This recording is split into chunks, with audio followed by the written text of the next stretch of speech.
High security barrack में अब से कुछ देर के बाद माना जा रहा है 300 किलोमीटर की दूरी बची हुई है जब उसको जेल के भीतर दाखिल कराया जाएगा और कल उसके गुनाहों का हिसाब होना है और एमपी एमएलए कोर्ट में उसकी पेशी होनी है, जहां पर उमेश पाल अपहरण का जो मामला था 2006 का, इस पूरे मामले में कोर्ट का जो जजमेंट है वो आना है। ऐसे में उमेश पाल की माँ और उनकी पत्नी दोनों हमारे साथ हैं, उनसे बातचीत करने की कोशिश करेंगे।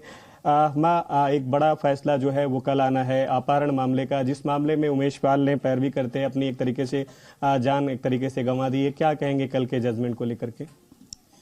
देखिए बेटा, आज 16 साल हो गया उसको लड़ते केस को, और वो अपने अपहरण का केस लड़ रहा था और एकदम फैसला करीब आ गया, तभी लोगों ने मरवा दिया। अब ये जेल से दोनों भाई, यहाँ इसकी बीवी बेटे सब मिल करके पूरे गुंडे माफियाओं को तैयार करके जब मेरा बेटा कोर्ट से लौटा तो दुआरे सब घात लगा के बैठे थे। एक पैर नीचे एक पैर गाड़ी पे रह गया, तभी गोली शुरू हो गई। और हमको तो इतना नहीं टाइम मिला कि हम किसी को एक आवाज़ भी दे पाए।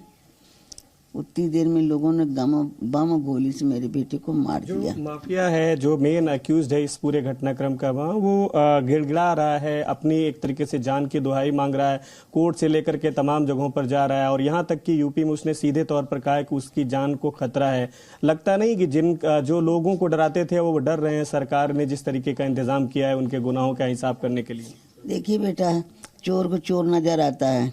पहले तो मेरे बेटे को मरवा दिया, अब जब सारी जनता चिल्ला रही है कि मौत के बदला मौत, तब वो अपने आप को डर रहा है।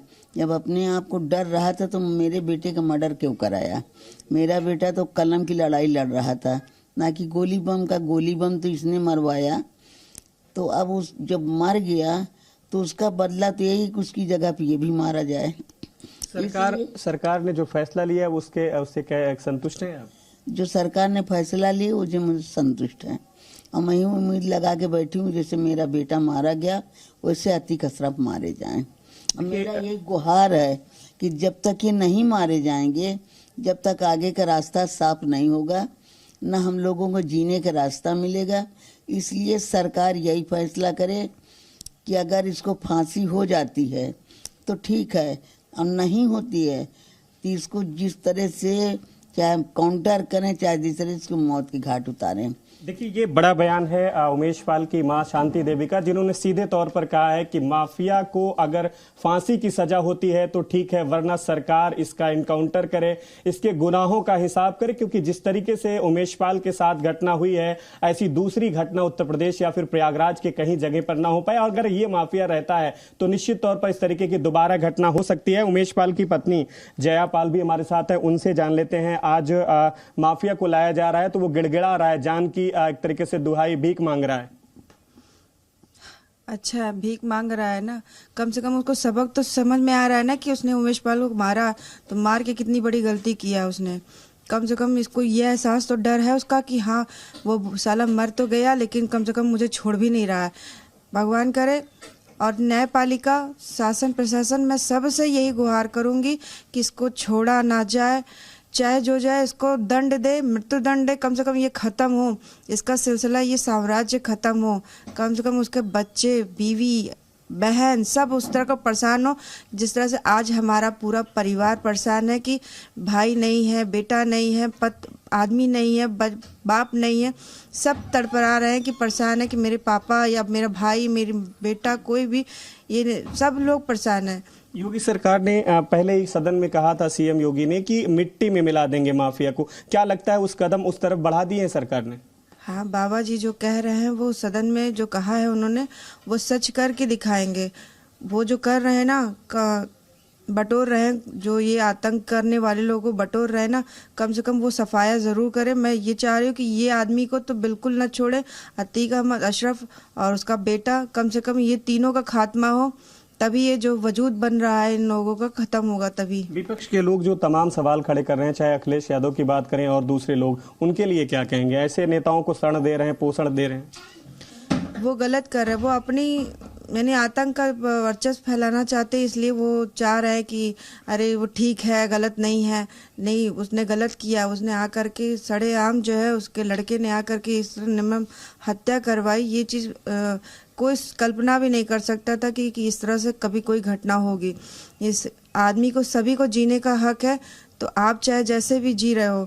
अब वो आदमी तो न्याय से, यानी पेन की लड़ाई से लड़ रहा था, तो आपको पेन के ही माध्यम से करना चाहिए था, ना कि गोली और बम से करना चाहिए था। बिल्कुल। देखिए, ये उमेश पाल की पत्नी जयपाल है, जिनका साफ कहना है कि कलम की लड़ाई उमेश पाल लड़ रहे थे, उसके गुनाहों के खिलाफ कोर्ट में लड़ाई लड़ रहे थे, कानूनी पैरवी कर रहे थे, लेकिन उसने बम, बारूद और गोली से उसने इस पूरे जो गोली कांड को अंजाम दिया। और यहाँ तक कि उमेश पाल ही नहीं, बल्कि 2 सुरक्षाकर्मी जो सरकारी गनर थे, उनको भी उसने नहीं बख्शा, तो उसको भी उसी अंजाम पर पहुंचाया जाएगी, इस तरीके की मांग है। उमेश पाल की मां है, उनसे एक बार जान लेते हैं। मां, सरकार ने जिस तरीके से फैसला लिया है, सरकार योगी जी के लिए क्या कहेंगे, जिस तरीके का फैसला लिया है माफिया को मिट्टी में मिलाने का? देखिए, योगी जी ने जो कहा है, जो उन्होंने फैसले का कदम उठाया है, बहुत सही उठाया है।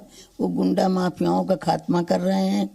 जो अखिलेश बीच में पैर उठा रहा है या बोल रहा है, इसके बाप ने अतिक को पाला, वही ये सम्राट तैयार किया है। तो जब बाप ने सम्राट तैयार करके मर गया, तो बेटा तो पक्षपाती करेगा ही। क्या कहेंगे भविष्य के लिए ऐसे लोगों को ना पाला जाए, क्योंकि समाज के लिए यह हानिकारक है, खतरा है? ये जो अखिलेश कर रहे हैं, वो एक तरह से गुंडाओं माफियाओं को बढ़ाने का सुझाव दे रहे हैं कि ये बढ़ें, ताकि हिंदू मुस्लिम जो भी इनके मारे जाएं। ये गुंडा माफियाओं का शरण दे रहे हैं, उत्साह रहे हैं। योगी जो कर रहे हैं वो बिल्कुल विपक्ष और सबका फैसला बिल्कुल मुतोड़ जी पर यकीन है?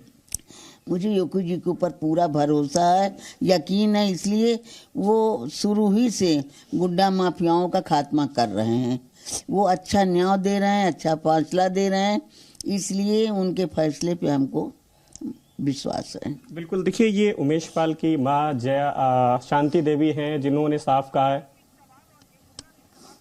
जी, तो गुफरान इस वक्त उस परिवार से बात कर रहे हैं, उमेश पाल की मां और उनकी पत्नी से बात कर रहे हैं, और उनका कहना है कि जो मौजूदा सरकार है, योगी आदित्यनाथ की सरकार है, वो जो कदम उठा रही है उन कदमों से वो संतुष्ट हैं, लेकिन मांग ये करते हैं कि या तो फांसी हो, और फांसी ना हो तो फिर वही अंजाम हो जो उमेश पाल का हुआ, यानी कि एनकाउंटर किया जाए। जिस तरह गोली से उमेश पाल को मारा गया, उसी तरह अतीक और अशरफ का अंजाम भी होना चाहिए। यह परिवार की मांग है और परिवार के सदस्य इस मांग को बार बार दोहरा रहे हैं। इन सबके बीच आपको बता दें कि यह काफिला बुंदेलखंड एक्सप्रेसवे पर आगे बढ़ रहा है, और बुंदेलखंड एक्सप्रेसवे होते हुए तकरीबन 300 किलोमीटर की दूरी अभी और तय करनी है। लगभग 5 घंटे से ज्यादा का सफर अभी और बाकी है।